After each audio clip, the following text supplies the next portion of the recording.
బులెటిన్లో మరో breaking news వస్తుంది. ఆంధ్రప్రదేశ్లో హైడ్రా రాబోతుందా? తెలంగాణలో తీసుకుంటున్న చర్యలు అక్కడ కూడా తీసుకుంటారా? హైడ్రా వస్తుందని చెప్తున్నారు ఎమ్మెల్యే గంటా శ్రీనివాసరావు. ఆక్రమణదారులకు మంత్రి నారాయణ, గంటా శ్రీనివాసరావు హెచ్చరికలు జారీ చేశారు. ఏపీలో మున్సిపాలిటీల్లో ప్రభుత్వ స్థలాలను అనేక మంది కబ్జా చేశారని, అలాంటి వారంతా వాటిని ఖాళీ చేస్తే బాగుంటుందని చెప్పారు. లేకపోతే వారిపై కఠిన చర్యలు తప్పవని మంత్రి నారాయణ వార్నింగ్ ఇచ్చారు.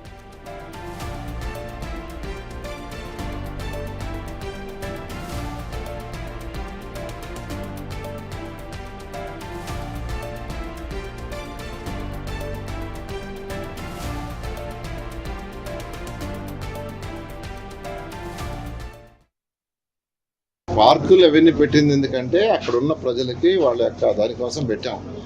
అవి ఎవరు ఆక్యుపై చేసుకోవటానికి కాదు, కమ్యూనిటీ ఫెసిలిటీస్. అందువల్ల ఎక్కడైనా, అందుకే మన నెల్లూరులో కూడా నేను చెప్పాను, ఎవరైనా ఆక్యుపై చేసుకోవాలంటే మీరే వదిలేయండి, మేము వచ్చి కొట్టే లోపలని చెప్పాను.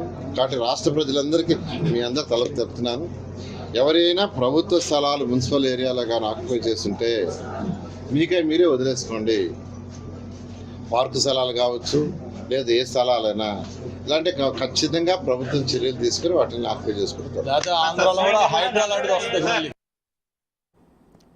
ఇక ఇదే అంశానికి సంబంధించి మరింత తాజా సమాచారాన్ని మా రిపోర్టర్ నాయుడు అందిస్తారు. నాయుడు, చెప్పండి.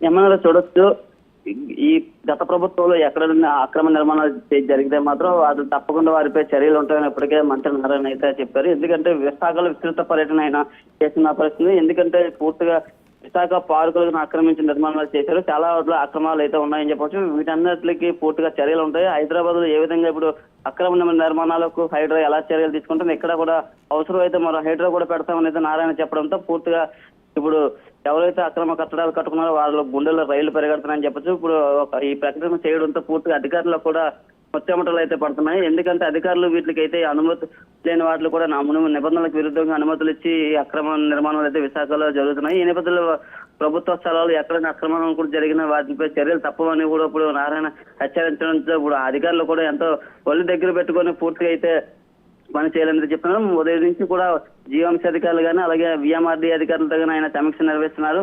విశాఖలో అక్రమ కట్టడాలు కానీ పార్కులు కబ్జాలు కానీ ఎక్కడ లేకుండా చూడాలని అయితే అధికారులు ఇప్పటికే సూచనలు ఇవ్వడం జరిగింది. ఏమన్నారు నాయుడు, ఎన్నికలకు ముందు కూటమి పార్టీ నాయకులందరూ కూడా విశాఖలో జరిగినటువంటి ఆక్రమణల గురించి మాట్లాడారు. సో వాటిపైన చర్యలు ఉంటాయా? మరి అయితే ఇప్పుడు ఎన్నికల ముందు కూటమి నాయకులు చెప్పారు, ఏదైనా కూడా ఈ ఆక్రమణలు అలాగే కబ్జాకు సంబంధించిన గతంలో చిట్టు వేశారు. ఆ చిట్టు ఇప్పుడు వచ్చి బయట పెట్టడం లేదని ప్రధానంగా అడుగుతున్నారు. అయితే ఇప్పుడు మొత్తం ఎవరైనా సరే అధికార కూటమి నాయకులను లేదు, అది ఎవరు చేసినా సరే హైడ్రా ఉంటుందని ఒక సంచలన ప్రకటన చేశారు. మరి ఏపీలో మాత్రం ఈ హైడ్రా ఎంతవరకు పని చేస్తుందో, విశాఖ వీళ్ళు ప్రకటనల వరకు వెళ్తారా లేకపోతే దీన్ని అమల్లోకి తెస్తారా అన్నది చూడాలి. ఏదైనా మట్టు కూడా ఇది విశాఖలో ప్రకటన సంచలనం రేకెత్తించిందని చెప్పచ్చు. ఎందుకంటే ఇప్పటికే హైదరాబాద్ లో ఎక్కువగా హైడ్రా నడుస్తుంది. అలాంటిది ఇప్పుడు విశాఖలో కూడా ఎలాంటి పరిస్థితి వస్తుందా అని రాజకీయ నేతల్లో కూడా ఒక అంశంగా మారింది.